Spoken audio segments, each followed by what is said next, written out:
भूर्भुवः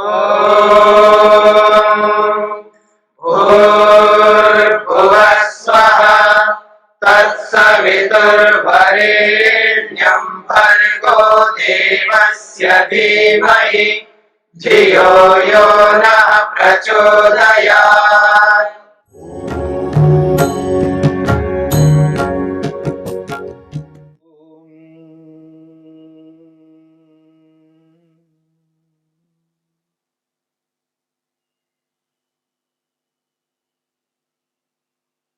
असंप्रज्ञा समाधि को प्राप्त करने के उपायों में पहला उपाय श्रद्धा। श्रद्धा को लेकर के हम विचार कर रहे हैं।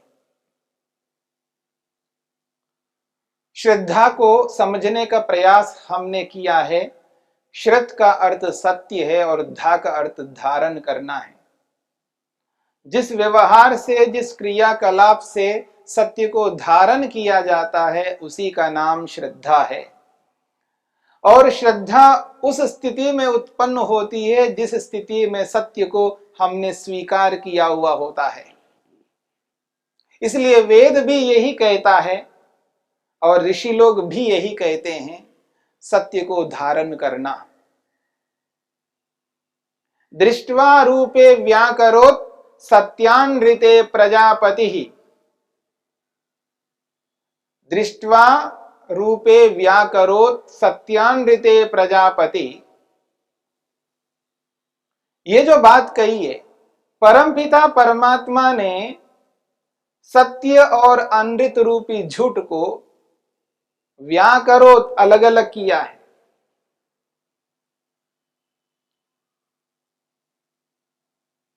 अश्रद्धाम अनृते अदधात। अश्रद्धाम अनृते अदधात श्रद्धाम सत्ये प्रजापति।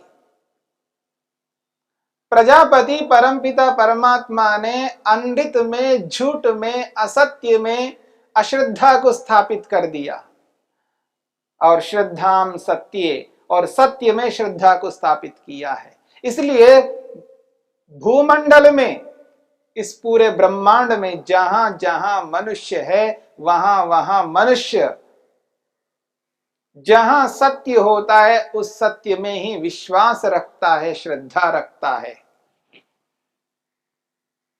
और जहां असत्य होता है वहां अविश्वास रखता है, अश्रद्धा रखता है। परंतु आज ऐसी स्थिति उत्पन्न हो गई है क्योंकि ये जो जानकारी है, ये जो ज्ञान है, नॉलेज है, जिस प्रकार की जानकारी हमें दी जा रही है उस प्रकार की जानकारी में एक ऐसी स्थिति उत्पन्न हो रही है कि व्यक्ति जो चीज जैसी नहीं है उसको वैसा मान करके चल रहा है, यानी असत्य को सत्य मान करके चल रहा है और उस असत्य रूपी सत्य में श्रद्धा उत्पन्न करता जा रहा है। और विशेषकर ईश्वर के संदर्भ में, ईश्वर के संदर्भ में आज मनुष्यों को जो जानकारी दी जा रही है वो गलत ढंग से दी जा रही है। जैसा ईश्वर नहीं होता है वैसा ईश्वर के संबंध में जानकारी दी जा रही है और उसका परिणाम ये निकल के आ रहा है, जो ईश्वर नहीं है उसको ईश्वर माना जा रहा है, अनीश्वर में ईश्वर की श्रद्धा उत्पन्न हो रही है। यद्यपि वो सत्य में ही श्रद्धा उत्पन्न कर रहे हैं लेकिन जो सत्य नहीं है उसको सत्य के रूप में प्रस्तुत किया गया है, इसलिए असत्य को सत्य मान करके उस असत्य रूपी सत्य में श्रद्धा उत्पन्न की जा रही है। इस बात को हमें समझना है। लोग कहा करते हैं ईश्वर बहुत दयालु है, ईश्वर बहुत दयालु है। हाँ है, ये ईश्वर का स्वभाव है, परंतु लोगों ने दया को नहीं समझ लिया, लोगों ने दया को नहीं समझ पाया और दया को दया के रूप में ना समझ करके वो ये समझ रहे हैं कि ईश्वर दयालु हो, ईश्वर माफ कर देता है क्योंकि वो दयालु है। क्योंकि वो दयालु है ईश्वर माफ करता है, ईश्वर क्षमा कर देता है।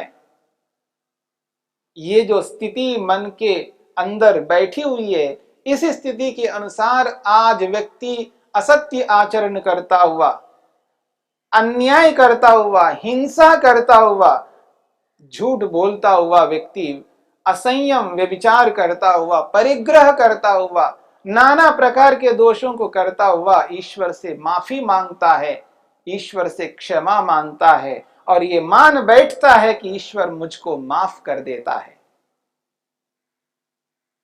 ईश्वर मुझको माफ कर देता है। और एक ओर से व्यक्ति असत्य आचरण करता हुआ, दूसरी ओर से ईश्वर से माफी मांगता हुआ ये मान बैठता है कि मैं गलत करूंगा, ईश्वर तो माफ करता ही है।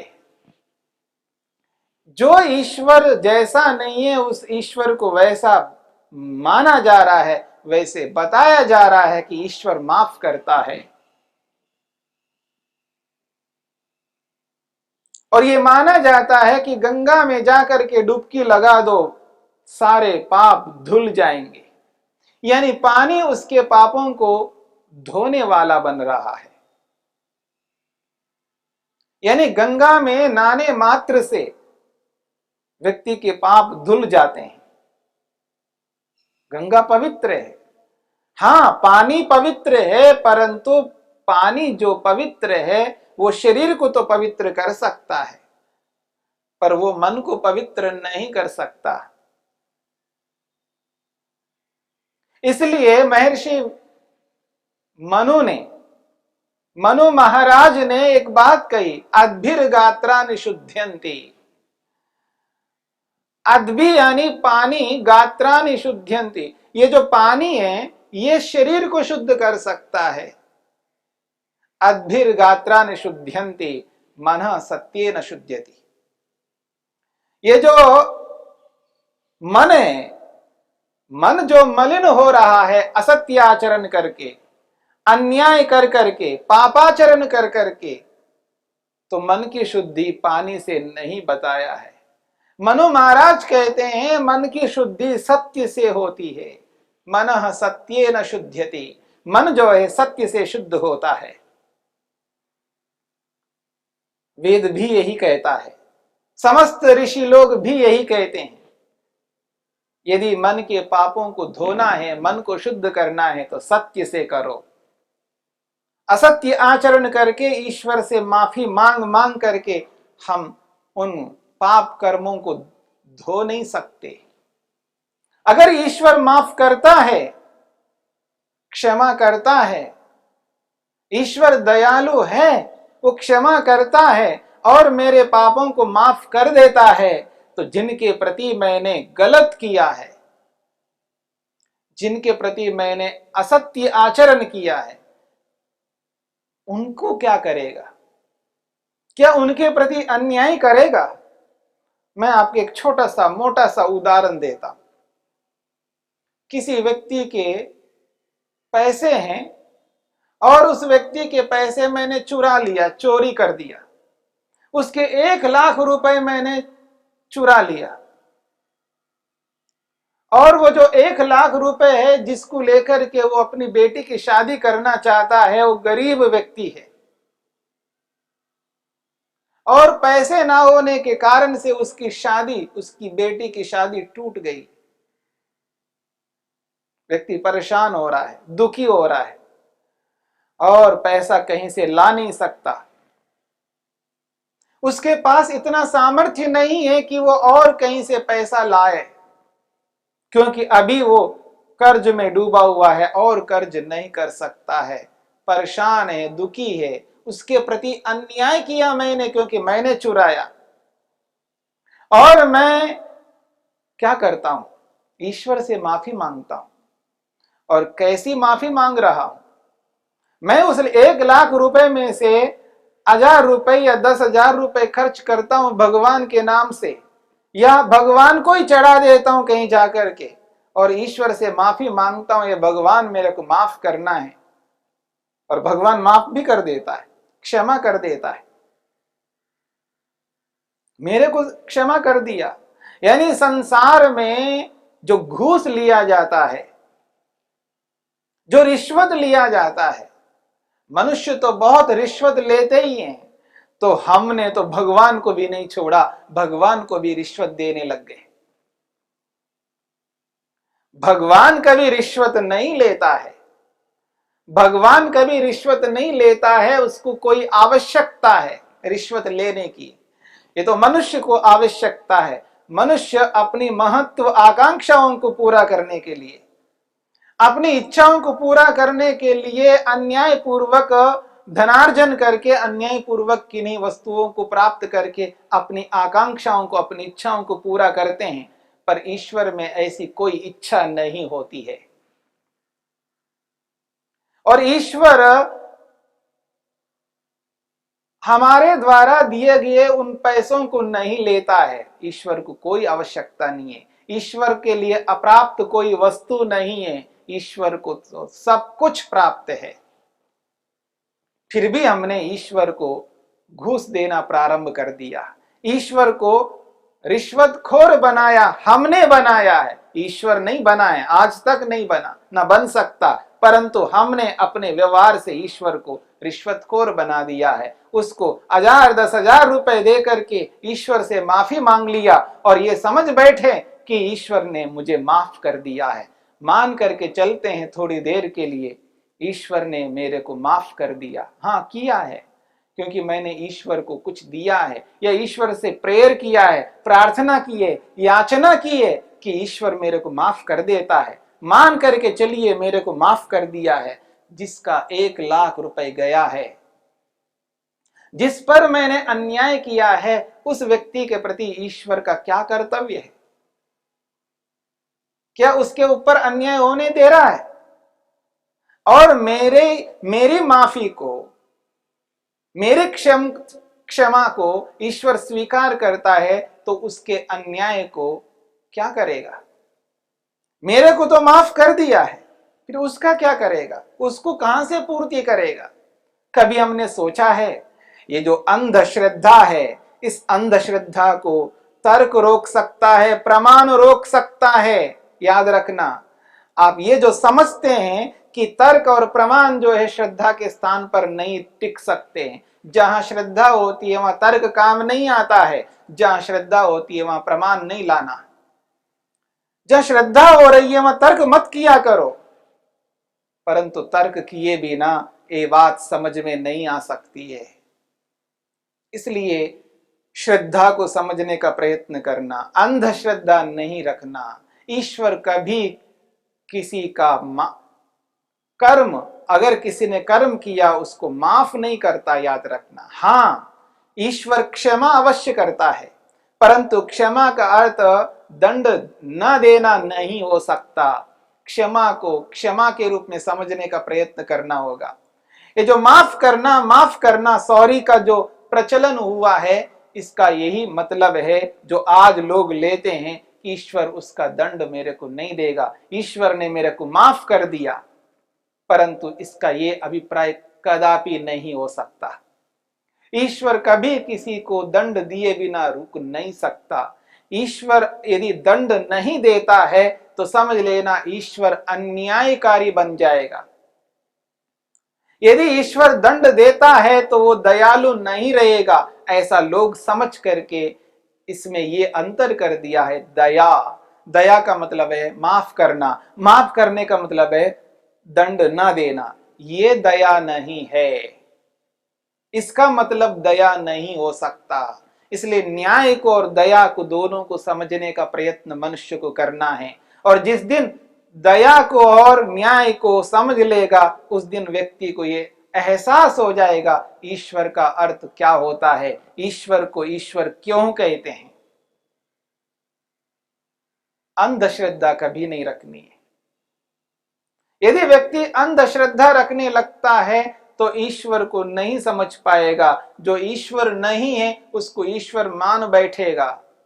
और ऐसा अंधश्रद्धालु व्यक्ति कभी पाप कर्मों को त्याग नहीं कर पाएगा, क्योंकि अंधश्रद्धालु व्यक्ति के मन में ईश्वर माफ करने वाला होता है, दंड न देने वाला होता है। और इसलिए आज संसार में अपराध बढ़ते जा रहे हैं। इसलिए लोग अन्याय असत्य आचरण करते जा रहे हैं। जैसा ईश्वर नहीं है वैसा ईश्वर को मान करके चल रहे हैं, इसलिए पाप बढ़ते जा रहे हैं। यदि पापों को हमें रोकना है, पापों को होने नहीं देना है, तो ईश्वर को ईश्वर के रूप में समझना होगा। और याद रखना, दुनिया में यदि पाप रुकते हैं, असत्य अन्याय रुकेगा, तो तभी रुकेगा जब हम ईश्वर को स्वीकार करेंगे। ईश्वर को स्वीकार किए बिना व्यक्ति गलत कार्य को कभी नहीं रोक पाएगा, और ईश्वर को ईश्वर के रूप में स्वीकार करना पड़ेगा। इसलिए श्रद्धा ईश्वर में रखनी है, श्रद्धान्वित होना है ईश्वर के प्रति, परंतु यथार्थ रूप में सत्य को सत्य के रूप में जान करके, जब व्यक्ति यथार्थता को जानता है, ईश्वर के गुण कर्म स्वभावों को यथार्थ रूप में जानने लगता है, तब ईश्वर के प्रति उसके मन में वो श्रद्धा उत्पन्न होती है। जैसी श्रद्धा होनी चाहिए वैसी ही श्रद्धा ईश्वर में उत्पन्न होगी। इस बात को समझने का प्रयत्न हमें करना है। अन्यथा व्यक्ति अश्रद्धा को श्रद्धा मानने लग रहा है और श्रद्धा को अश्रद्धा मानने लग रहा है। इसलिए महर्षि वेदव्यास और महर्षि पतंजलि कहते हैं, यदि ईश्वर का साक्षात्कार करना है, ईश्वर का दर्शन करना है, समाधि लगानी है, तो श्रद्धा एक बहुत बड़ा उपाय है। उस श्रद्धा को अपनाओ, श्रद्धा को अपना करके ईश्वर तक पहुंच सकते हैं। और श्रद्धा का अर्थ ही सत्य को धारण करना है, असत्य को हटाना है।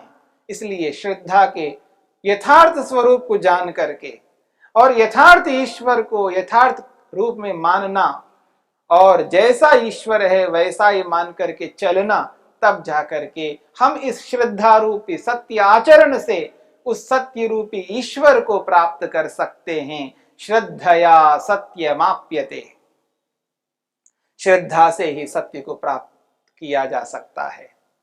इसलिए वेद स्पष्ट कहता है, व्रतेन दीक्षाम आपनोति, दीक्षया आपनोति दक्षिणाम, दक्षिणा श्रद्धाम आपनोति, श्रद्धया सत्यमाप्यते।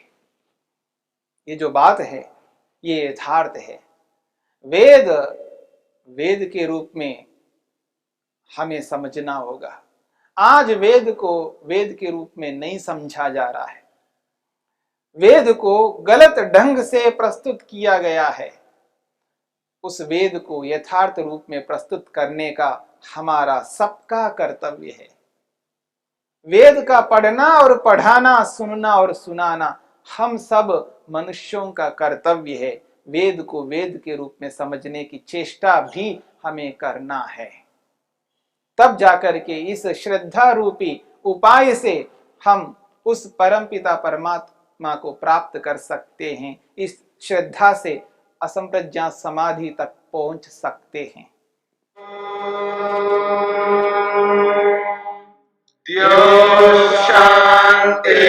शांतिरंतरिक्षं शांति पृथिवी शांतिरापः शांतिरोषधयः शांति वनस्पतयः शांतिर्विश्वे देवाः शांतिर्ब्रह्म शांति सर्वं शांति शांतिरेव शांति क्षमा शांतिरेधि। ओम शांति शांति शांति।